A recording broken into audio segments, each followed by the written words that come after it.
शिव बुद्धि जो अहंकार है भगवान का, वही शिव का स्वरूप है।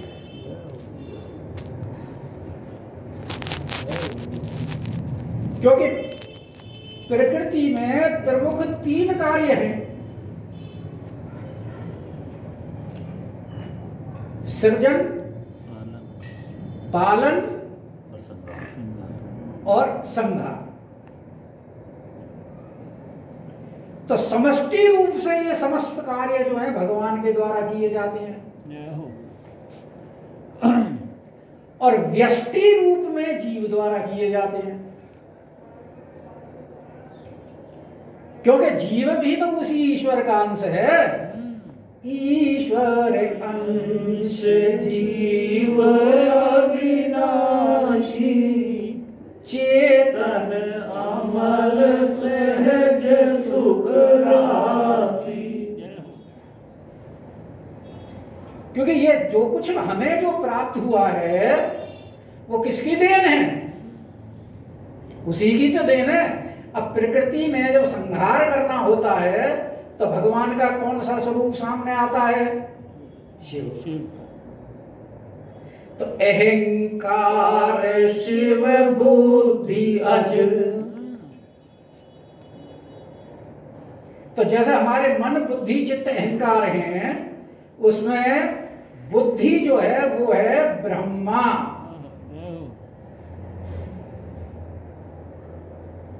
और हमारे समस्त कार्य बुद्धि के माध्यम से ही होते हैं। हमारी इंद्रियां जो हैं रिपोर्ट किसको करती हैं? मन को। मन निर्णय किससे लेता है? बुद्धि से।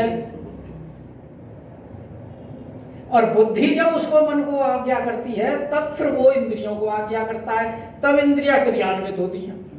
बुद्धि जो कमांड करती है भाई, जो उपनिषद हैं, उपनिषद में यही तो बताया है कि यह शरीर एक रथ है जिसमें इंद्रियां रूपी घोड़े जुटे हुए हैं। ये इंद्रियां क्या है? ये घोड़े हैं। और इन घोड़ों की लगाम क्या है? मन। और वो लगाम किसके हाथ में है? सारथी, बुद्धि रूपी सारथी के हाथ में। और रथ में सवार कौन है? जीवात्मा।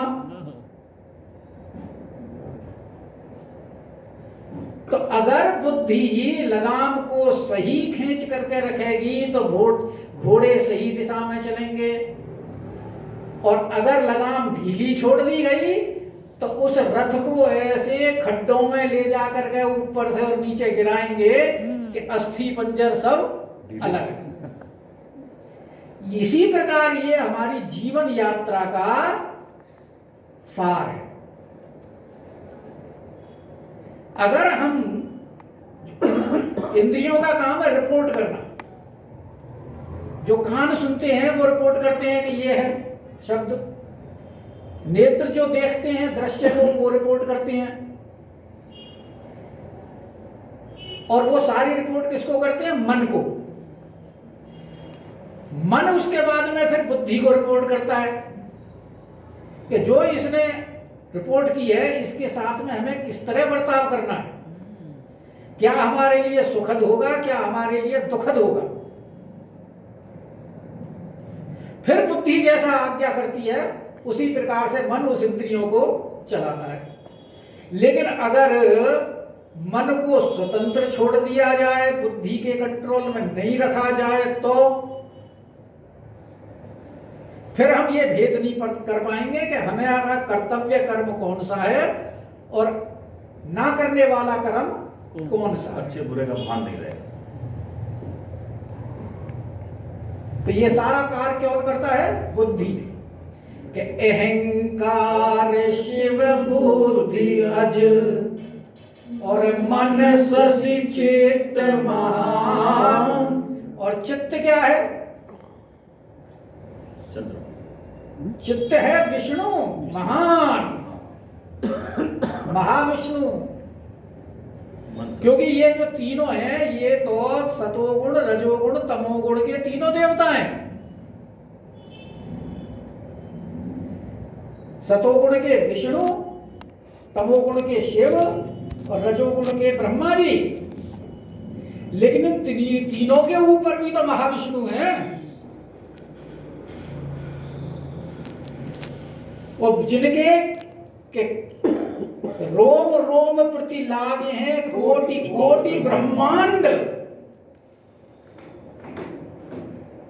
वो महाविष्णु। तो जो महान, क्योंकि प्रकृति जो है, प्रकृति भी महान से अहंकार, अहंकार से प्रकृति, प्रकृति से तीनों गुण, प्रकृति के तीनों गुण, और उसके बाद में फिर नीचे आते हुए चले जाते हैं आकाश, आकाश से वायु, वायु से अग्नि, अग्नि से जल, जल से पृथ्वी। तब ये सारी सृष्टि की रचना है। और जब लीन होते हैं तब ऐसे ही लीन होते चले जाते हैं। तो इसीलिए वो कह रहे हैं कि अहंकार शिव बुद्धि अज मन शशि कीर्तमान और मनुज बास सचराचर रूप राम भगवान। तो जिसकी ये विराट की मैं आपके सामने व्याख्या कर रही हूँ, वर्णन कर रही हूँ, वही उस विराट ने ही मनुज वास,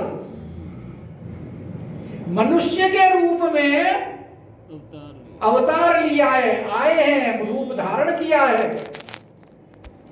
मनुज वास सचराचर, क्योंकि उन्हीं चराचर स्वरूप भगवान श्री राम ने मनुष्य रूप में रूप राम भगवान, भगवान ने निवास किया है। तो अस विचारी सुनो प्राणपति, कि ये जो मैंने जो बातें बताई हैं, इसको ऐसे ही एक कान से सुन के दूसरे से मत निकाल, विचार करो उसका। क्योंकि दोनों कानों का इस्तेमाल सब जगह नहीं किया जाता। एक कान से सुना दूसरे से निकाल दिया तो कुछ पल्ले नहीं पड़ेगा। उसको जब तक हृदय में नहीं उतारा जाए तब तक बात बनने वाली नहीं है। बल्कि एक से नहीं, दोनों से सुननी चाहिए नीचे उतारने के लिए। तो अस विचार, इसलिए इसके ऊपर विचार करो। विचार किससे होता है? हृदय से। कि अस विचार सुनो प्राणपति, रावण को क्या कह रही है? प्राणपति। और प्राणपति कहने का तात्पर्य कि मेरे प्राण तुम्हारे बारे आपके अधीन हैं, आप उन प्राणों के पति हैं। अगर आप हैं तो मेरे प्राण हैं, अगर आप नहीं हैं तो मेरे प्राण भी नहीं हैं। इसलिए रावण को कह रही है कि मेरे प्राणों की रक्षा तभी संभव है जब आपकी रक्षा होगी। इसलिए वो प्रार्थना कर रही है कि अस विचार सुनो प्राणपति। तभी तो कह रही है कि सुनहु प्राणपति बिनती मोरी, सजल नयन के जुग करे जोरी। दोनों हाथ जोड़ करके कह रही है कि अस विचार सुन प्राणपति और प्रभु सन बयरु बिहाय, कि प्रभु से बैर करना छोड़ दीजिए। तो फिर क्या करें?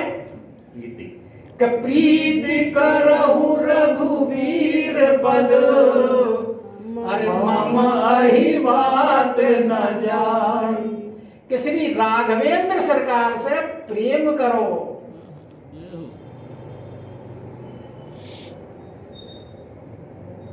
क्योंकि जब अगर उनसे प्रेम नहीं करोगे, उनसे बैर करोगे, तो आपको त्रिलोकी में कोई बचाने वाला नहीं है।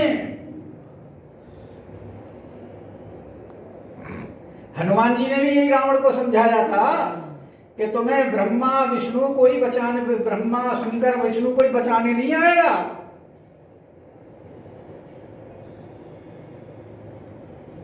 और यही बात ये कह रही है कि उनसे बैर मत करो, क्योंकि आप जिन शिव जी के आप जो पूजा कर रहे हो वो भी तुम्हें बचाने नहीं आएंगे। ब्रह्मा ने जिन्होंने वरदान दिए हैं वो भी बचाने नहीं आएंगे, क्योंकि बचाने वाला कौन होता है? या तो हमारे जो माँ बाप इत्यादि हैं वो बचाते हैं, या गुरु बचाता है। तो ब्रह्मा जी कौन है? ब्रह्मा के पुत्र पुलस्त, पुलस्त के पुत्र विश्रवा, और विश्रवा के पुत्र रावण। तो परदादा हुए ब्रह्मा जी, तो यूं कि ब्रह्मा जी भी तुम्हें नहीं बचा पाएंगे। और शंकर भगवान तो वैसे ही तुमसे दुखी है, क्योंकि रोज पुजाने के लिए कैलाश से यहाँ तक चल के आना पड़ता है। सोने की लंका तो उल्टा मांग रहा है उनसे, तो दुखी तो देर से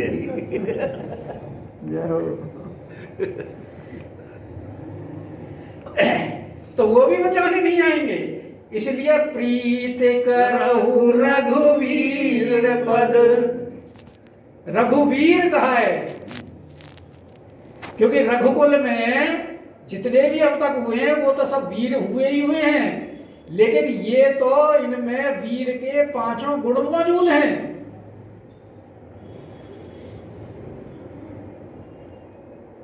तो इसलिए कह रहे हैं उनके चरणों में आप प्रेम करो, उससे क्या होगा कि वो आपको शरण गए प्रभु ताहु न त्यागा, विश्वद्रोह कृत अघ जेहि लागा। जिसको जो भगवान की शरण में आ जाए, चाहे कितने भी उसने अपराध किए हों, भगवान उसको त्यागते नहीं है। इसलिए अगर उनसे आप प्रेम करोगे, उनके सन्मुख हो जाओगे, तो मेरा अहिवात यानी आपका जीवन सुहाग। मंदोदरी का सुहाग तो रावण ही है ना, और रावण का मंदोदरी का सुहाग कब बचेगा? जब रावण जीवित रहेगा। तो इसलिए कह रही है कि मम अहिवात न जाए। लेकिन अहंकारी व्यक्ति को किसी का उपदेश लगता नहीं, और अगर लग गया तो फिर अहंकार कहां? अहंकार खत्म हो गया। तो इसलिए बेहसा नारी वचन सुन काना, अहो मोह महिमा बलवाना। तो रावण जो है बड़े जोर से हंसा।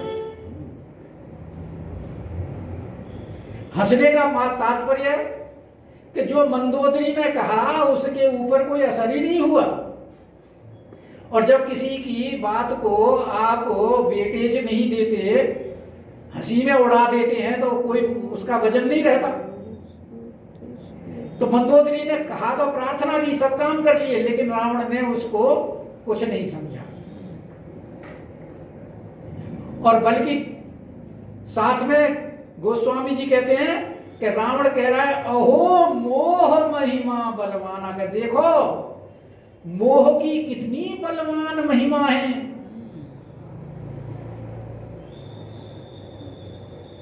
कि जो मेरे शत्रु का तो ये इतनी बड़ाई कर रही है,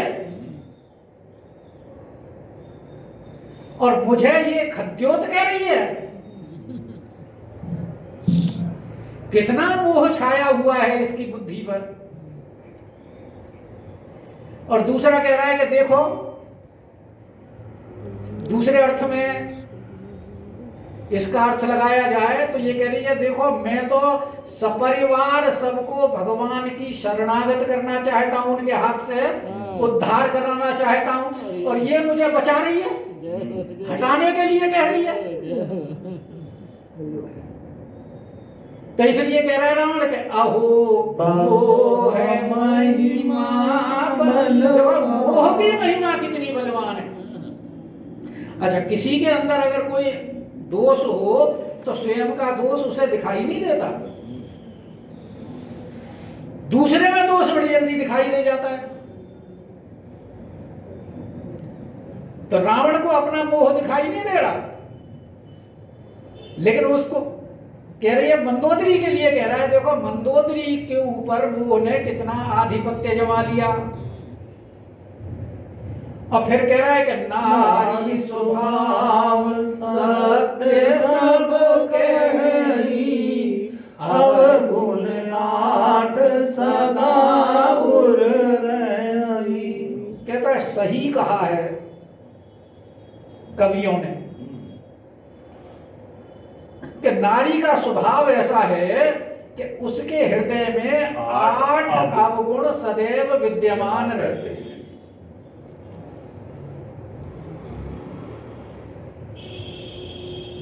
अब वो अवगुण कौन कौन से हैं? कि साहस, अमृत, चपलता, माया, भय, विवेक, असोच, अदाया। साहस, साहस देखो मंदोदरी का, मुझे विश्व विजयी मानने के बाद में मेरे शत्रु की बड़ाई मेरे सामने कर रही है। कितना बड़ा साहस है। और अनृत, झूठ, यानी जिस वनवासी को उसके माँ बाप ने घर से निकाल दिया, राज्य के योग्य नहीं था, तभी तो उसको राज्य से निकाल दिया, राज तलक भी नहीं हो पाया उसका, और उसकी मेरे सामने इतनी बड़ाई कर रही है। कितना बड़ा झूठ। और जो मैंने विश्व विजयी रावण, जिसके सारे देवता सेवक हैं, उसको वो खद्योत बता रही है। कितना बड़ा झूठ। और चंचलता, चंचलता मतलब यानी कि बुद्धि जिसकी स्थिर ना हो, उसी को ही तो चंचल कहते हैं। तो इसकी बुद्धि स्थिर नहीं है।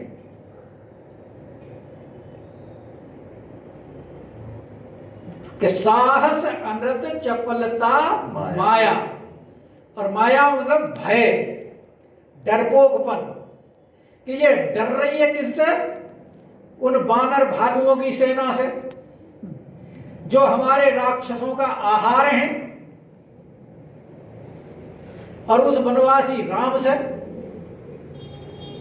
कि भय, अविवेक, असोच, अदाया। और अविवेक कि मूर्खता। मूर्खता इसकी देखो कि जो हमारे सैनिक हैं, जिनका भोजन ये स्वयं बनने के लिए आए हैं, उन हमारे सैनिकों को भोजन नहीं बनने दे रही। ये कितनी बड़ी अविवेक है, इसका मूर्खता है। और मेरे जो गुण हैं उनको राम जी में देख रही है। और अपवित्र, असोच, तो वो तो अनुसुईया जी ने भी कहा था ना अपावन नारी, सहज अपावन नारी, पति सेवत शुभ गुण शुभ गति लहे। कहा है ना ये सहज अपावन नारी, उस अरण्य कांड में अनुसुईया जी ने सीता जी को जब उपदेश दे रही है, तो ने कहा स्त्री तो सहज ही अपवित्र होती है, लेकिन वो पति की सेवा करके शुभ गति को प्राप्त हो जाती है।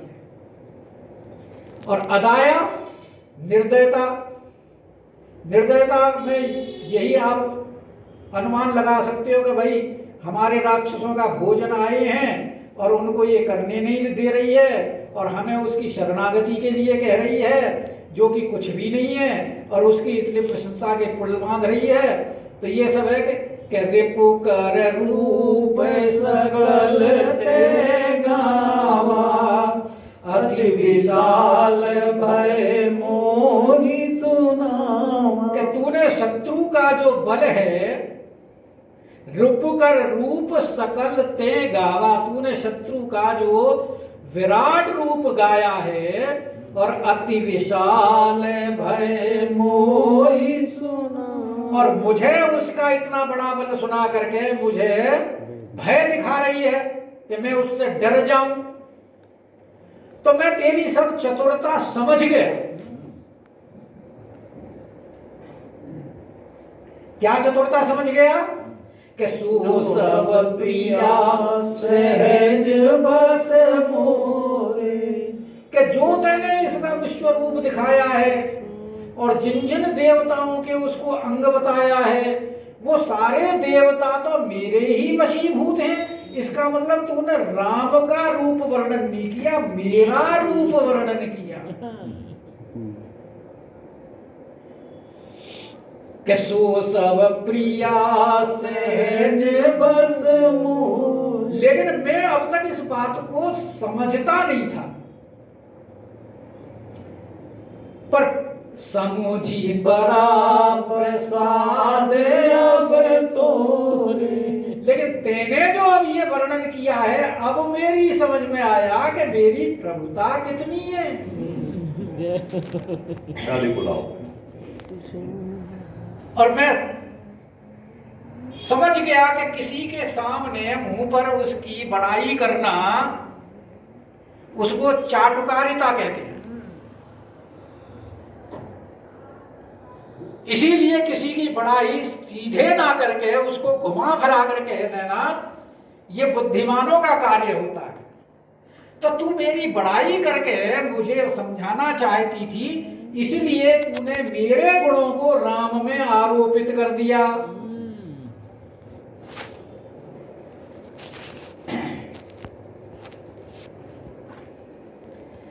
कि तब बत कही गूढ़ मृग लोचनी, हे मृग नैनी, जो तेरी ये गूढ़ बात, जो रहस्य भरी बात है, समुच्छत सुखद सुनत भय मोचनी, क्योंकि वैसे तो अगर सुनी जाए तो सुनने में तो भय प्रदान करने वाली है कि हमारा इतने बड़े शत्रु से पाला पड़ रहा है।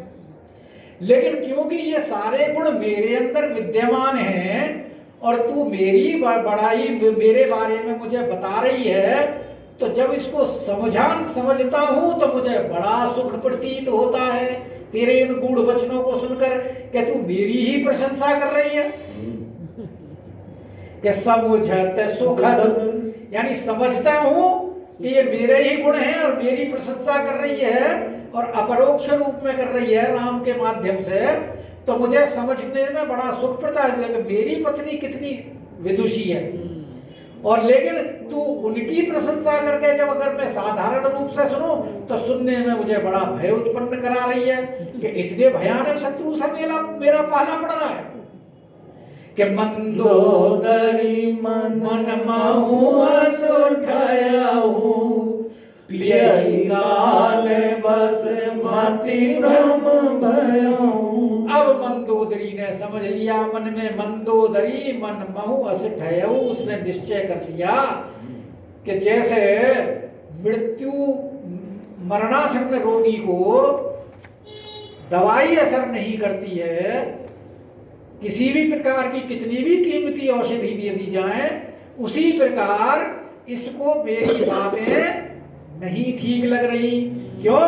कि पियहि काल बस मति भ्रम भय, क्योंकि इनकी जो मति है वो अब काल के बस हो गई है और इसलिए इनकी मति भ्रम हो गई। तो यही विधि करत विनोद प्रात प्रकट दस सहज असंग लंकपति, सभा गयो मत अंध सियापति राम जय जय राम, मेरे प्रभु राम जय जय राम, करो कल्याण राम। अब कल इसके आगे का बताएंगे, हम ही बताएं और कोई बात नहीं, आप कर लो। और कल एक सूचना